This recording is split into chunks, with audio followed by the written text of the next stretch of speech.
Тұзаққа түсті шымшық соры қайнап, шыға алмай талпынса да көзі жайнап.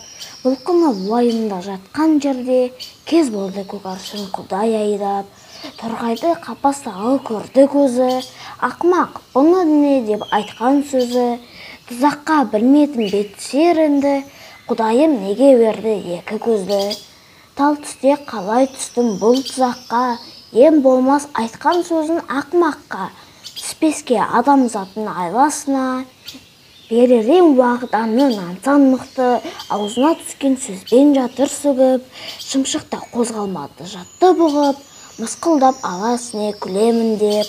Біріне өзіне дағы қалды ілігіп, не іс болса да тағдырдан. Мысқыл етіп адамды күлмеңіз, аланың ісі намағлұм. Жаузың тіліне ермеңіз, мазақтың түбі ғазапты боп жүрмеңіз.